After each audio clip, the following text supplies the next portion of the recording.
then, thanks. Happening here, Academy Award-nominated actor Chazz Palminteri returns to the stage in a one-man unforgettable performance at the Providence Performing Arts Center. And A Bronx Tale is celebrated. It's a play based on the acclaimed movie inspired by Chazz's life, and he joins us here this morning.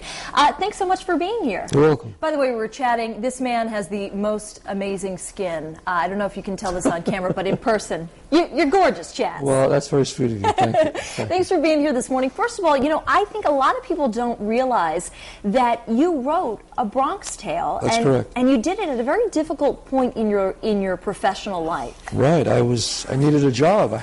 I had to make some money. I was an actor in Hollywood, and I was running out of money. And finally, I just said to myself, well, if they won't give me a great part, then I'll write one myself. And I wrote this story about this killing that I saw when I was 9 years old. And that actually happened. That actually happened, yes. I was sitting on a stoop, and I thought these guys were fighting over a parking space, and one man got out with a baseball bat, hit the other one, and his friend came over and killed him right in front of me.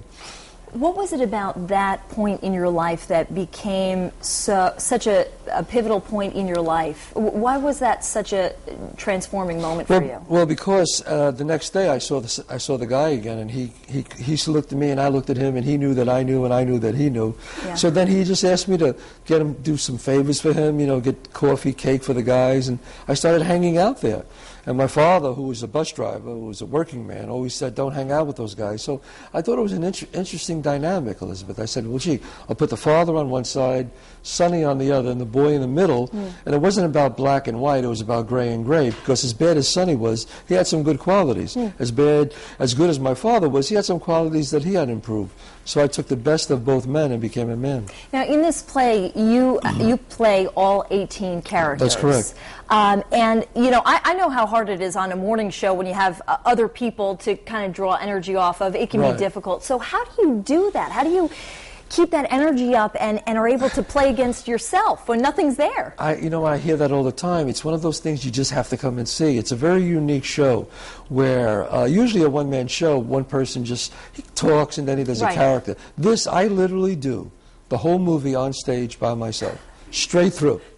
It's incredible. I know. I would never want to go up against you, by the way, on Bronx Tale trivia. That's for darn sure after this. But I have to tell you the only thing that's a little sad about this is that you're only going to be doing what, a 1 week? No, 5 performances, April 15th through the 18th, just 5 performances only, because I'm going to be going to Vegas now, doing it in Vegas for 2 weeks. So I tell everybody, you know, come out and see it. Well, I tell you what, thank you so much for being here this morning. And if you're interested in A Bronx Tale, it's on stage at PPAC, just as you said, April 15th through the 18th. And if you want more ticket information, all you have to do is head to foxprovidence.com. Still to come this